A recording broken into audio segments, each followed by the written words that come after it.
Shut up and sit down.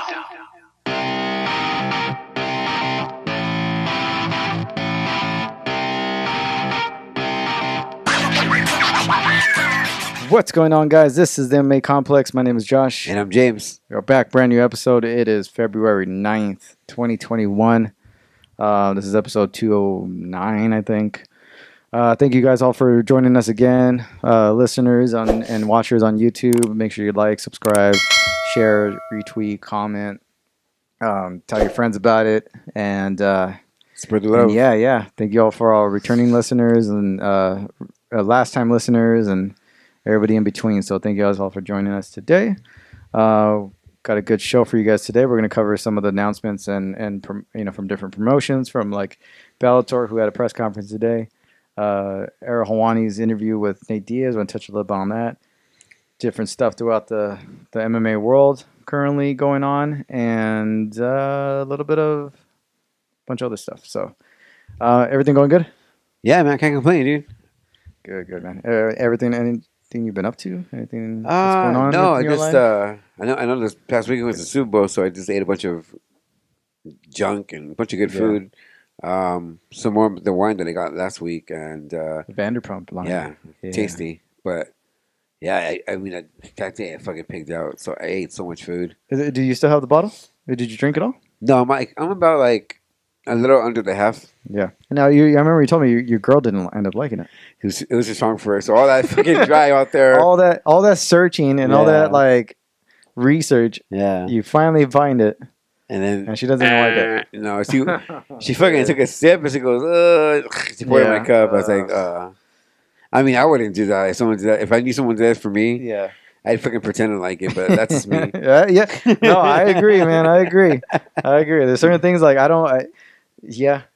sometimes people just are different, man. I like if somebody offered me something, or if somebody was like, I like this, or I like, I'm like, yeah, sure. Even if I didn't really care too much for it. Knowing that person went out the way to get it. Yeah. She knew my troubles that I cooked for, like, you cook for the person, or you bought something for them that you've been talking about, and then it's just, I was like, whatever. I get you, man. Yeah. It sucks, but whatever. We're drinking a little Old Rasputin again. This is one of my favorite beers when you're out and about, when you're at like a bar or restaurant. This is it, man. It's like not too carbonated. It's like it's thick. It's flavorful. It's strong as hell. One or two. I mean, two of them, you're good for like the rest of the night. Because it's almost like 10. I think 10% it was. Yeah, it's around like 9-10% each bottle. So it's freaking. And they're pretty good sized bottle. Like it fills this cup up. So yeah, I think it's fairly common to see at some of the restaurants and stuff like that. But the Old Rasputin, highly recommend if you like the dark stuff, dark tarry beers. I love them. These are my go-tos. Yeah. Anything you've been watching or anything like that? Yeah. So I'm still watching the Housewives of Beverly Hills. Yeah. There's 10 seasons. I'm at the end of season 9. Fuck. I can't believe I watched the whole thing. I'm watching. Who's the hottest one on there? From the wives? Yeah. I'm still very attracted to Lisa Vanderpump. Denise Richard she's okay. She's got that pretty British. good. She's got that older, distinguished, like British thing going on. Nice fucking tits too. That too. Denise Richards on this season. She's not that bad. No, I was watching Starship Troopers the other day. She's on there. That's got to be one of her like. That movie is probably one like in her prime years. Mm-hmm. That's got to be one of the best in terms of her prime years. Because everybody likes to point to like, when she was in the James Bond movie or Wild Things, pretty much for the most part. But for me, Starship Troopers. Yeah, she looks she's so pretty. Oh my god! And then I'm watching Better Call Saul, which is the prequel to Breaking Bad. Yeah. WandaVision, which is great. It's getting good. Yeah. Okay. So, talking about WandaVision, and if you haven't seen any of if you're not caught up on WandaVision or haven't even checked it out yet, spoiler alerts, kind of forward through this part. Yeah. This last episode, Obviously, there's a lot more going on. Yeah. Last episode and this current one. What were your thoughts on the reveal towards the end, or the episode in general? I thought it was a great episode. I thought the reveal was forthcoming. I think I can see that happening. I think Wanda, she's kind of, they kind of made it seem like a villain almost. You know, Yeah. she's controlling her own world, her own, I guess, place of safetyness or whatever. But Yeah.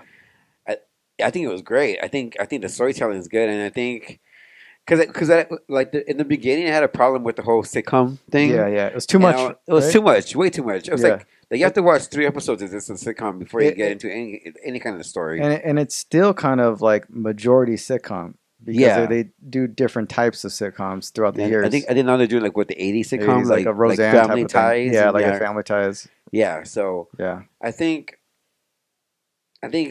what I want to know from what's going on, I want to know why she's doing. I mean, obviously she's doing it because she wants Vision to be alive. Yeah. And she wants everything she wanted back then. It's her reality now. Yeah. So me watching it, what about the Quicksilver reveal? Because I thought yeah, he was at the end. Yeah. So for me, that was a huge moment in terms of the MCU. I totally forgot that was the MCU acknowledging the Fox X-Men. Yeah. And bringing them in. Yeah. Like they didn't go to the MCU Quicksilver. They went to the Fox Quicksilver, which is by far the more popular Quicksilver. Yeah. But that surprised me that they went. Yeah. Yeah. You know, I didn't even think about that. Yeah. That was the last scene when she opens the door and I was like, holy shit. So because you're right. Yeah. They acknowledged the X-Men, one. So that opens the door for the X-Men. They already brought one in.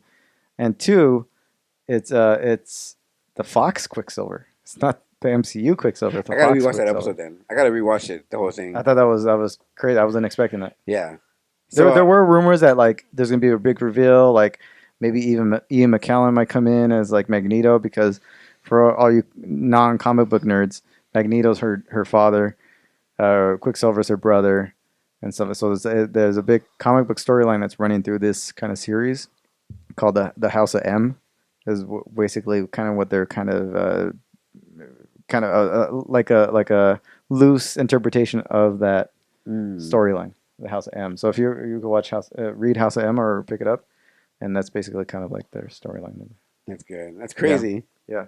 And then what I think they might do a Vision is that I think in West Coast, I was looking at this West Coast Avengers, Vision turns into White Vision, where he's like all silverish and all that. And I think he's brought back to life as White Vision, so that might happen. Then there's like Mephisto, who's like a villain that's like an X-Men-ish kind of Avengers villain. He's like a demon, kind of like the devil. And then there's another witch, kind of Madam. I forgot what her name is. There's a bunch of characters that are like floating around there that might be involved. But I think that I mean I like that how like Vision's kind of like. He's kind of seeing shit that he's starting to didn't like see before. Yeah, how she controls everything. She can use her powers without anybody like questioning her at all. Yeah, it's getting good. It's getting good. I still recommend for people that haven't seen it, Legion on FX, and I think it's on Hulu. I think by far that's an X-Men kind of related show. It revolves around the X-Men, like the character Legion, who's Xavier's son. And it's kind of like this trippy, weird show that I see what WandaVision's trying to do. I think Vision did it better. Or not, Legion did it better. I'm sorry. If you watch Legion, it's so trippy and well done. It's like they did that type of thing, I think, better. But this is the MCU version. It's kind of a more family-friendly version. But yeah. It's great, though, isn't it? It's great. It's a great show. It's getting good. I hated it for the first 2 episodes. I think it's getting good. It's getting better. I wouldn't say it's a great show, but it's getting better, and they're starting to tie everything in. I did like that Quicksilver reveal towards the end. I thought that was pretty cool. I mean, for being an X-Men fan and liking the Fox X-Men stuff, I thought that was pretty cool. So, I've been watching that. I've been watching a couple movies. I think during the Super Bowl, I didn't even watch the Super Bowl. I was watching this one movie, The Exception. I think it's on Netflix. Okay, it's like a World War II movie. It's good. It's pretty good. I just saw. It's got Lily. You know who Lily James is? No. Huh? hot. British. Hot. She's in like 2 movies right now on Netflix that you can watch. One that just came out, The Dig, and the other one, The Exception, which is like I like this film production company. It's A24. They make really good movies. She's in this one. I gotta check it out then. I gotta check it out. Watch The Exception. It's like kind of like a World War II love story kind of thing, but it's really good. Yeah, nudity. That's all I gotta say. Nudity. Awesome. Okay. And then for I don't know people who might recognize her. I don't know where she would come out and that you might people might recognize. Yeah, remember when they did the live action Cinderella? Yeah, she's Cinderella. But okay. Or vampire or Pride, Prejudice, and Zombies. There's that one movie that came out. It's kind of a period piece, but zombies. She's the main girl. Okay. Oh man, dude, freaking bomb, dude. Yeah, I think I watched Stephen King's 1929. Is that 20? Yeah. Yeah. On Netflix. It's a good movie. Yeah. And then I saw the new Denzel Washington movie. I know what you're talking about. What'd you think? I heard mixed stuff on it. I haven't seen it yet though. I thought it was a good movie. I thought it was good. Yeah. Okay. I heard it was kind of like slow. The ending I hated the ending. I heard the ending kind of like leaves you hanging. I hate those kind of endings. I was pissed. Yeah, I heard. But I thought it was a good movie. I think the guy that played Freddie Prinze. Freddie Prinze. The guy that played Freddie Mercury is on it. Yeah. It's got Jared Leto in it too.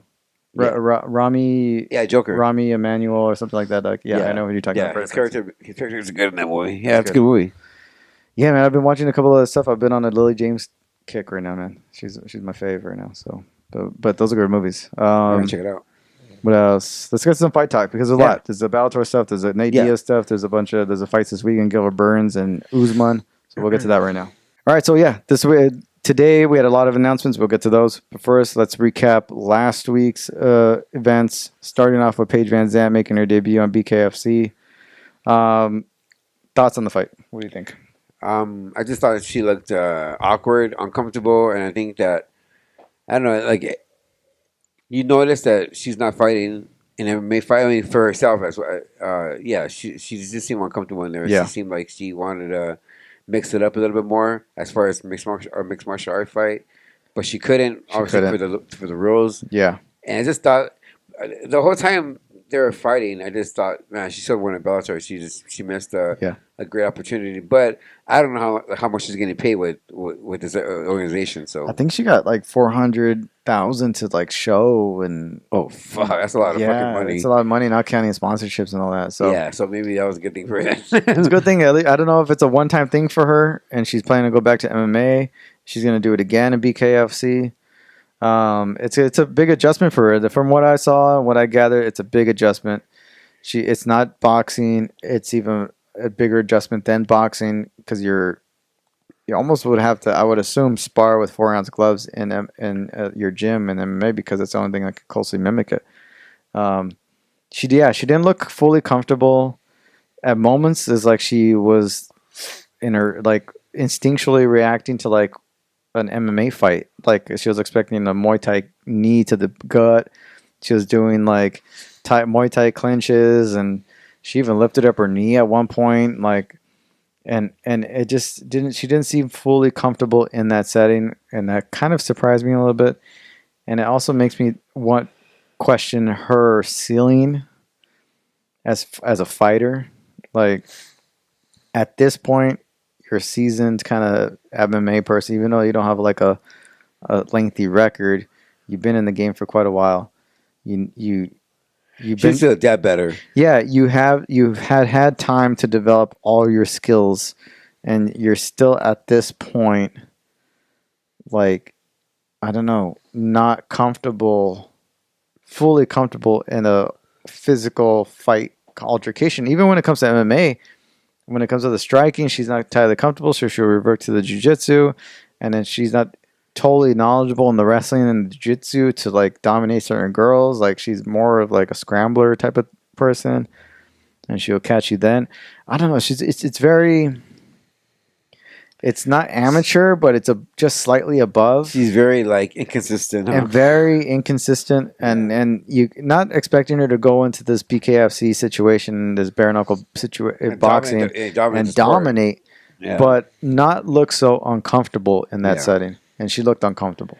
I mean, she had time to prep. She had time to like. She knew what she was getting herself into. Yeah. And for her not to be surprised or to even like fall back to some of her habits, she should be professional. Like you didn't put the work in. I don't know. It doesn't seem like she put enough of the work and time into it. Like she thought like maybe she could get by. Or maybe it was just instincts. Like she knew she was losing the fight, and she went when she knew. Maybe. Who knows? I don't know. I don't know where she goes from here. I don't know what MMA promotion is really going to pick her up or give her the kind of money that she's expecting. I think she's not after a loss like that. Not after a loss like that. I know it's outside of MMA, but it's still a loss. It's still a loss, and it's still within the realm of that fringe kind of sport like MMA is. It's like what they say, like you're best remembered for your last fight. Yeah. So I would say for her to go back into BKFC maybe and pick up a win, I think so too. Or go to Coker and see what kind of deal you could work out, and just say that BKFC was a one-time thing.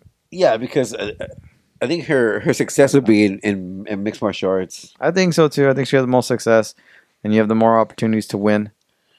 And exposure too. And exposure, but it is what it is, man. I don't know. I don't know where she goes from here in terms of her career. It's like you can just do a fans only page. Yeah. Or you can make just go to promotions and make as much money as you can, bank off your name currently, get a few wins hopefully, and then see how long the train rides. You know what I mean? Yeah. Like I don't know. I don't think she's going to be a champ in any organization. I don't think she has it in her. I don't think she has the skill set, the tenacity, the aggressiveness to go in there. I just don't think at this point she has it to be a championship material. I just don't think in any promotion, in any sport. I just don't think she has it. I completely agree with you. And then where do you go from there? You're just a competitor now. You're just a name.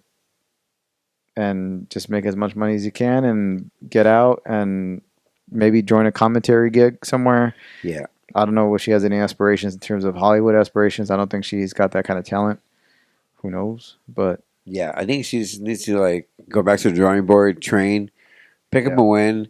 I mean, she's still the one thing that's going good for her is her age. She's still young enough where she can do all that stuff and so retire. Her age and the fact that this was outside of any kind of like mixed martial arts, so she can get in. Yeah. And we can have a fresh start. We'll see, man. We'll see what happens with Paige in the next one. It's got to be a tough loss for her. I know she took it, pretty hard, I'm sure. Let's see. This past weekend also was a Overeem versus Volkov. That was a great set of cards towards the end. Very top heavy, I would say. The lower end of the card was not as exciting. I was watching it, but just kind of like not super entertained. I don't know if you felt the same. It was in the background for me. Yeah. I didn't really start like enjoying the night until Clay Guida and Michael Johnson fought. Very surprised on how that fight went. I think it's not too surprised because of where they're at in their careers, and both are somewhat inconsistent. But Clay put it on Michael Johnson, beat him at his own game for the most part, and imposed Clay Guida style fighting. It's crazy that he can still do that at his age. 40. He's about 40. Yeah. 39, 40. And to beat a guy like Michael Johnson, I know that's not saying a lot because he's not very consistent in his fights, but to go out there and bring it on like that and at his late of his age and then like just pretty much bully him in that fight. Bully him, beat him up, outwork him. Yeah. One step ahead every time.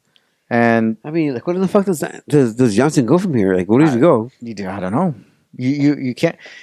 Johnson's a weird case because he's those guys in the division that like will beat the top guys. Will beat a top guy and has beaten top guys, most of the top five, but will lose to a guy like Clay Guida and lose to another person right after. He just fucks himself over. He fucks himself over. Like he like. It'll be like him and Tony are going up at the same distance, same path.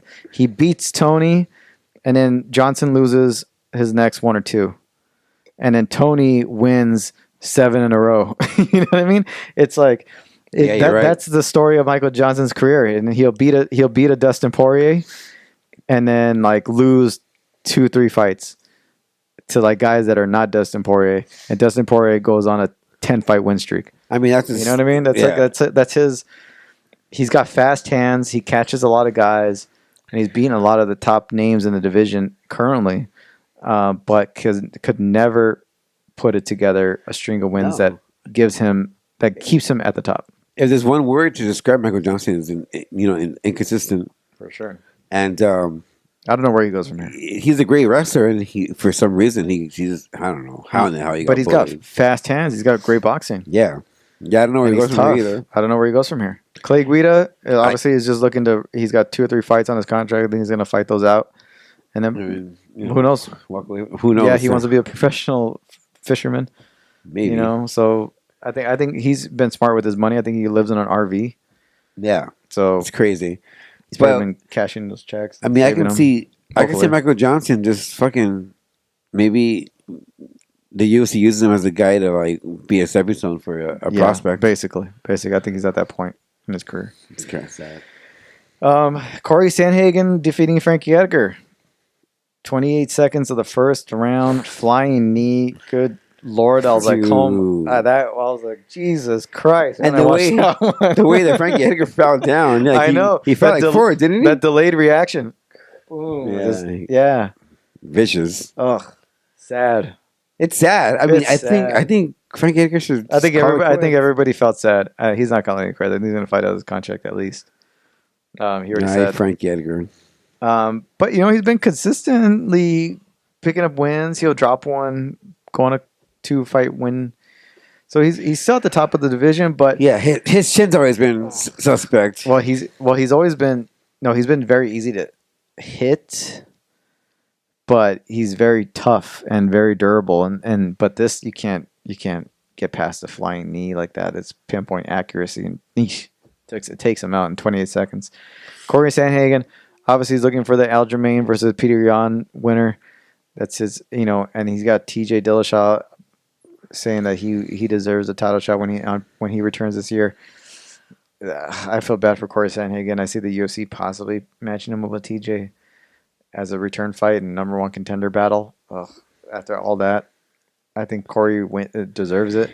Yeah, but we'll see what happens with that. I think his path is kind of set. It could be TJ, it could be the title. Frankie, obviously, he's already made a statement that he's going to continue fighting.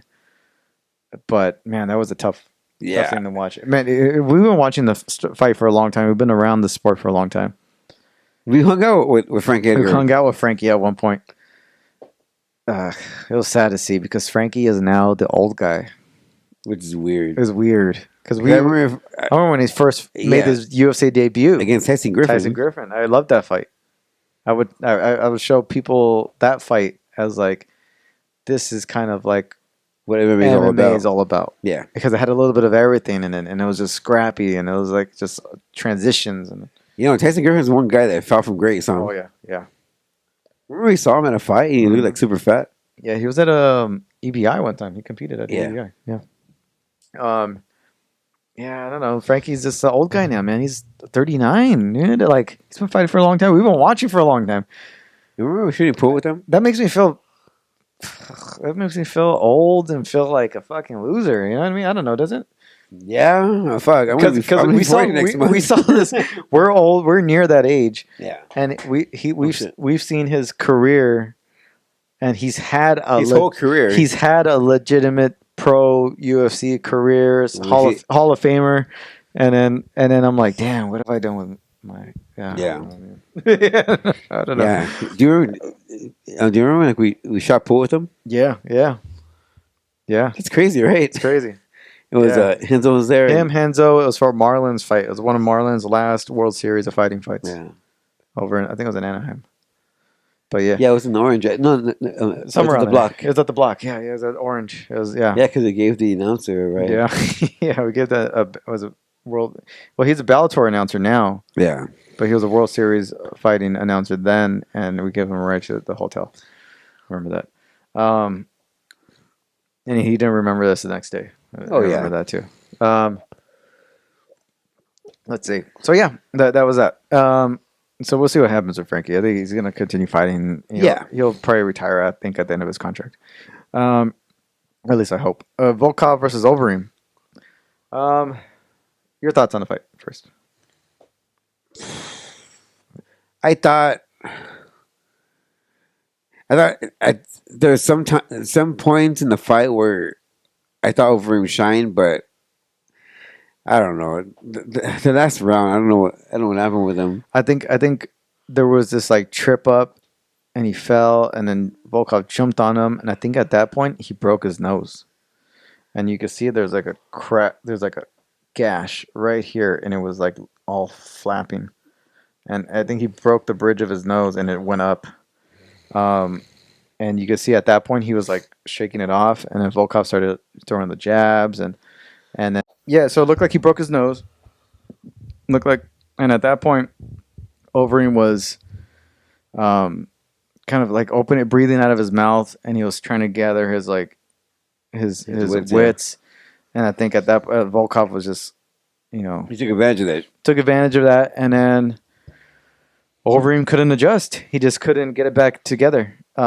You saw his punches started becoming weaker, and they were like freaking like lunging like this, and I'm like, damn, that just that quick little moment of like, I mean, he was... That scramble, yeah. Yeah, he was good up until that point, and then the scramble, and then I think he broke his nose in that scramble and when Volkov jumped on him.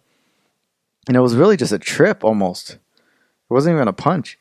And then he broke his nose, and it fucking, I don't know, it jammed up in there, and I don't know what. And then he started bleeding. He wasn't able to recuperate, and Volkov just laid it on him for the rest of the fight. And that was it. And it finished him off in the second. Felt bad. Felt bad for Overeem, but I was like, damn, dude, you couldn't. Like, I know your nose is fucking jammed up in your face, but push through it. Yeah, like, or try to push through it. Yeah, try to push through it. I've seen other fighters with worse injuries, kind of like just still. But it's weird because once the nose happened, it's like his whole energy, everything was just zapped. His part is like focus on that and worried about that. Gone. It was gone. And maybe he didn't know how bad it was, but it was. His part having difficulty breathing and seeing. Yeah, maybe. And I think he said after he was disappointed that he wasn't able to recover after the broken nose thing. But man, it was yeah. That's when the tables turned, because it looked like he was actually doing pretty well before that. Yeah. He was landing a lot of those. I think it was overhand rights or lefts. He was doing really good on the outside, and then it just ended up being what it was. So I think that sucks. It was a depressing night in terms of fights, huh? Because you had two of the older dogs get fucking just destroyed, smashed, yeah. And then the young guys like Volkov and Sandhagen were rising stars, man. Just it was sad to see. Yeah, it was a depressing night. Yeah, it was. It really was. Yeah, I wasn't like super happy at the end. I was like happy for the Volkov and like Sandhagen because they're getting up to those title shots, but I was like, I felt bad. Mm-hmm. I was like depressed. Yeah, it sucks. Yeah, especially that Frankie Edgar fight. Yeah, especially the Frankie Edgar one. Nobody, I think a lot of people felt that way. Yeah. It was sad to see. But yeah. So this weekend, obviously, we're gonna get to the Usman and Gilbert Burns fight, which I'm super excited for, and there's a couple other fights on there that I'm looking forward to. But we'll touch quickly on the Bellator announcements and Nate Diaz comments in Ariel Helwani's interview, which got uploaded today, which you guys should check out. So we'll get to that right now. Right. All right. So Bellator made a few announcements today. Several announcements in terms of matchups that they're going to have for, I think, starting in March and April and May. Mm-hmm. You have, let's see, April 9th, Bellator 256 quarterfinal matchup for light heavyweight, featuring Redden Bader versus Lyoto Machida, Corey Anderson versus a newcomer to Bellator, Dovletsan Yashimuradov. I don't know the fuck, a Russian dude. You have two quarterfinal matchups scheduled for April 16th, Bellator 257. That is Vadim Nemkov defending his title against Phil Davis, and Anthony Johnson versus Yoel Romero is also on that card. Everything's taking place at the Mohegan Sun and will be on Showtime, which is another big announcement, is that Bellator is moving to Showtime now. So they're not, where were they, CBS Sports? Yeah. They were Paramount, then they moved to CBS Sports. Now they're exclusively, I think, on Showtime. Which is like Strikeforce, right? Strikeforce is one side. Strikeforce, I think, was on. Yeah. You also have the May 7th card featuring Juan Archuleta defending his title against Sergio Pettis. You have Bellator 255, which I think takes place also in April, if I'm not mistaken. I got to find the dates on those. Featuring Patricky Pitbull and Emmanuel Sanchez in the Grand Prix semifinals of, I think, the lightweight Grand Prix. So a number of matchups, a number of announcements, exclusive partnership television deal with Showtime, and some of my favorite broadcasters like Luke Thomas and his partner on Morning Combat. Yeah. Brian Campbell. They were doing the interviews and all that stuff and the play-by-play, or the stuff, the breakdowns of the announcements. So I thought it was a cool little thing. They did a whole presentation. They had like the screens and the banners, and they had brought everybody out, and everybody was in suits and all that bullshit. AJ McKee was there. I feel bad for AJ McKee because his fights in the Grand Prix were kind of short fights, and now he's got to wait for Emmanuel Sanchez and Pitbull to fight, and then he's got to wait until my god, probably summer to fight. That's a long fucking time. Yeah, at least it's a long fucking time, and you're gonna sit out all of 2020, half of 2021 till you fight. That sucks. Sucks for him, dude. Yeah, it does. I would be upset. I don't know. I like to be that inactive because he fought, I think, once or twice last year. And now you're not fighting until summer of 2021. Basically, I think at the earliest. So I think it sucks. Well, big time, man. Like it's gonna throw him off, I think. Yeah. But the guy's undefeated, man, and he's a stud. I think he's probably favored to win the whole thing, even to beat a Pitbull. I think he's a quicker, more technical fighter. He's a tall guy. He's a big guy. He's very confident. So it's gonna be interesting, man. So the Bellator came out with their announcement today. I thought that was pretty cool. They were teasing it over the weekend. If you follow them on Twitter or Facebook and all that, or Instagram, you'll see all the brackets and everything there. Ryan Bader, Lyoto Machida. That's obviously a rematch from their time at UFC. Yeah, Lyoto Machida knocked out Bader. Do you see it going different this time around? I'm actually favoring Bader to win. Yeah, I think so too. I think he's gonna stop him. TKO. Yeah. I think a lot of people are saying Bader is better at heavyweight. I don't know. I think he's maybe because he had that last loss, but I think he's a natural 205er. Yeah, for sure. No, I agree. I don't know. I think he fights well in both weight classes. He's a super nice guy. I like Bader every time I meet him. Yeah. Corey Anderson.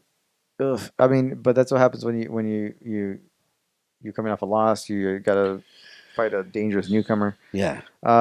Nick Nemkov versus Davis. I think would be interesting. Anthony Johnson versus Yoel Romero. That's a fight that I'm most excited for. That's got to be that's a very interesting matchup, right? Yeah, cause I can see both guys winning the fight. Are you surprised that they put matched them up to get like those two? I like it because it's like you give us what we want right away. No, I think it's a good thing. I think it'll be more of a risk to separate the guys because either of those guys can lose a fight. Yeah. So it's the World Grand Prix light heavyweight. Bader, Machida, April 9th. Corey Anderson, the newcomer, the Russian dude, April 16th. Yeah. Nemkov, Davis, and Johnson versus Romero. And it's going to be interesting, man. Johnson in light heavyweight again. Years off. Fighting Romero, who... He's massive. I don't know how he's going to fucking go down to 205. And then Romero's going up. It's going to be an interesting fight, man. What's Romero going to do? Is he going to stand with Johnson? How Johnson's going to look after so much time off? Is Romero going to wrestle him? I think he should wrestle him. Being a silver medalist, I would assume so. I mean, yeah. But what's Romero's ground game look like in terms of like his wrestling's good, but his jiu-jitsu? Yeah, well, both guys are making their Bellator debut, It's gonna be. so it's gonna be interesting to see. That's an interesting match. Yeah. I hope nothing falls out because I really want to see all these fights. Yeah, These are all happening in April. But what do you think about them being on Showtime? I don't like it. I think it excludes them from a broader audience. I think even more so, right? Yeah, because it's a paid platform. Yeah. So because first they were on the Paramount Network, which was I don't know why they didn't like this. stay on Paramount. Yeah, It's owned by the same company, yeah. right? CBS is Viacom. I just hate the fact that it was so hard to watch it though. Yeah, Or and fight. now CBS Sports they could be on CBS Sports, and in order to be on the app, you had to have the subscription to CBS Sports on your Yeah, cable. you know, I tried to download the app and it's like $10 a month too. It's like, do they want us to just illegally stream? I think they want us to at least Yeah. illegally stream. Like, and then fuck. Showtime was like, oh, fuck. And then now it's on Showtime. Now I got to pay A my premium cable channel? and premium. No, fuck no. Like- I'm watching it illegally. Like, I don't I know. don't give a fuck. Like really, unless you go for the 30-day promotion, Especially. unless you go for the 30-day promotion, like right before this April 9th Yeah. fight, then you might be able to get all three. But still, like we're living in Yeah. like on the pandemic, and they're gonna throw up a paid platform. I to hope the American public. I hope Bellator gets paid. That's Yeah. as long as you get paid and Yeah. still whatever, all Yeah. power to you. But definitely that you're going further and further and further away from fans. Yeah, Like exactly. UFC is going on free TV, ABC, and you're going Showtime And ESPN, in ESPN, because most everybody has cable, so Yeah. ESPN, you know? ESPN Plus, and cards on ABC Channel 7. Like, dude, so I don't know. Yeah. All right. So before we get to Usman and Gilbert Burns, Diaz made some comments in his interview with Eric Hawani. I think most of you should go check it out. But he did mention that he's staying at 155 or 170. I'm sorry. That he is interested though in a Poirier fight and Oliveira fight. He's not so interested in Ferguson or Gaethje, in that he's done everything he feels like he needed to do at 155, and he's staying at 170 at this point in his career. He wants to do 2 to 4 fights this year. What do you think make of all that? I hate it. It reminds me of when BJ Penn went at 170, Yeah. and I thought that he had all the advantages at 155, and he went to 170, fought the bigger guys, and he got his ass handed to him, and it kind of messed up his legacy. I think personally. Same with Nate. I think Nate, he's the bigger fighter. He can his weaknesses can be overlooked. Maybe not overlooked, but maybe like ignored by his boxing.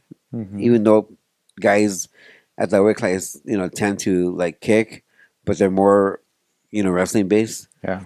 So I think he has more success at that weight class. I think at 170 fighting killers, bigger guys that can not only wrestle but can strike and could expose his weaknesses, which is leg kicks and the ground game. Yeah, I think so too. I mean, I think 155. He's got all his strengths, less of his weaknesses. Yeah. I think his real weaknesses really is you don't want to be too outsized, and obviously he's susceptible to leg kicks. At welterweight, they're closer to his size. They're big guys. Even bigger, yeah. Yeah, and a lot of them are wrestlers.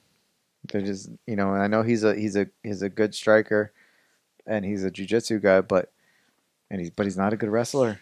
No, at all. 155, you have strikers and jiu-jitsu guys, mainly. Yeah. Not that many wrestlers. Khabib was the most dangerous guy because he had the most efficient wrestling. Everybody else likes to stand and bang or go for a submission. Yeah. And I think 155 has the more entertaining and favorable matchups for him. Yeah. And him being down there at 155, he's the bigger guy out of most of them. We see him in person. He's not a small guy. No, he's big. No, he's big. He's a tall guy. Yeah. So, I mean, I think 155 is where he should be. I think he's got fun matchups at 155, big names, favorable matchups. And at 170, I mean, who's really at 170? Like, really? Like, Do I want to see Nate Diaz versus an Usman or a Gilbert No. Burns or a Dana Maia? No. Yeah, no. And he's not going to fight for a title. No. So. I mean, I just he's not. It's not going to happen for him. So I think it's 155 is his home. I think that's where he should be. But that's He doesn't where want to co-weight. That's why he doesn't want to co-weight. I think so. Yeah, so I think 155 is his home. I think where he should be. I think he's wasted a lot of time. I think he's getting older. I don't know how successful he can be in a return. And I just don't know. I don't know what to make of it. I mean, it's that it reminds me of Kane. Like I think he waited too long, and all his best years are behind him. It's like I get it. You got to be strategic and maintain your popularity and your reputation. Mm-hmm. Because there is a level in the public. The public still sees him as a formidable contender, especially casuals. You got to look at in terms of casuals. They still admire him. They still see him as a formidable contender out there, a dangerous guy, and just that they love him. The people love him. But if he goes on and his fights get a lot of press. So I see why he's been hesitant to take this matchup or this matchup or, blame the money situation in terms of the negotiating with the UFC. But I don't know. We'll see what happens with Nate. I see if he actually lives up to his word and does the 2 fights. Even let's see if he even does 2 fights. I don't even see him doing 2 fights. I don't see that happening at all. He's going to blame it on they didn't want to pay me. They didn't want to pay me. They didn't want to pay me. So yeah, that's what I think in terms of I don't know. What do you see? Yeah, I mean it's frustrating because Nate, he's a great fighter. I think. And I'll use a BJ Penn analogy. I think he's fighting. He wants to fight at a weight class where he has all the disadvantages at, and I think he should fight at 155 if he's really, gun ho about fighting again. I mean, cut that weight, fight the best guys in the division, or at least the most star studded. Yeah. Get paid and then leave if you don't want to fight anymore. Yeah. But don't go to 170 and then not only risk, ruining your legacy, which I think he's already done a little bit. But fighting guys are going to beat you. I think for him, best situation, I say go to 155 to the Conor fight. Do the Conor or the Poirier fight. Yeah. And if you lose those or whatever, those are 2 big money fights that you can have this year and bank. Throw in the bank, even if you lose. Yeah, it's almost like after the Conor fight, he was content and just staying away. Yeah. Like you have 2 big money fights at 155. Cash in, man. He needs to cash in. And you have 2 other options that are fun, and I would maybe even favor him in these fights if he looked good. Yeah. And in Ferguson and Gaethje, I think he can outbox Gaethje, and obviously he has a leg kick that he's got to avoid, but he's got the jiu-jitsu that Gaethje does not have. Obviously, we've seen that. And Ferguson, who is just like a shell of his former self. So I think he's got 2. He could do 2 matchups with Ferguson and Gaethje and get some, a competitive wins. Because right now is kind of fight Tony Ferguson. Yeah, and he's got 2 big money making fights at 155. And maybe this is a negotiation tactic. Maybe he's just like, I'm gonna say I'm staying at 170, and I'm gonna say pay me to go down to 155 and fight these guys. Yeah, that could be it too. Yeah. You know him. It's just like it's becoming it's becoming annoying. Like I'm starting to dislike him because it's like you want. I don't know. You see the hesitation. You see the game playing on both sides, and it's just it's very annoying at this point. Oh yeah, big time. All right, let's get to this card this weekend. Titan FC 67's got a 1. LFA's got 1. They're all on Fight Pass. Check those out if you guys got Fight Pass. Any of you guys out there? 258. I'm sorry, Usman versus Burns. I'm looking forward to it. I think it's it's gonna be a badass fight. I think it's gonna be a badass fight. That's a sick fight. Or at least I'm just curious to see whose game plan is gonna win out. It's a hard fight. It's a hard fight to pick too. Yeah, it is because it's just an interesting fight all around. Undercard, you got some decent ones on there. I think the Ricky Simon is making a quick return. You have Bilal Muhammad versus Diego Lima, which I think I like. Mallory Martin versus Pauliana Viana. I like that. Bobby Green versus Jim Miller is your prelim headliner, which I like that fight. And on the main card, you have Julian Marquez, Maki Patolo, you have Andre Ewell, Chris Gutierrez, Ian Heinisch versus Calvin Gastelum, Macy Barber, Alexa Grasso, and you have Kamaru Usman, Gilbert Burns. We'll go with I don't know, which one do you want to start with? Let's do the Calvin Gastelum fight. Yeah, I like think. Calvin. I like Calvin too. I think it's a tough fight for him though. No, yeah, definitely is a tough fight for him. But I think he's a better all around fighter. You haven't seen? Have you seen any of the embeddeds? No. On that? So No. his strength and conditioning coach is his girlfriend too. Oh, God. It's not bad. It's not bad. Is that? It's not bad. I mean, we saw me talk with that one time. So yeah, I know. Right before his fight too. Yeah. Yeah. That's the thing with Calvin. He's so talented, and probably gave Israel Adesanya his most competitive fight. I mean, like blood, like puffed up his lip and everything.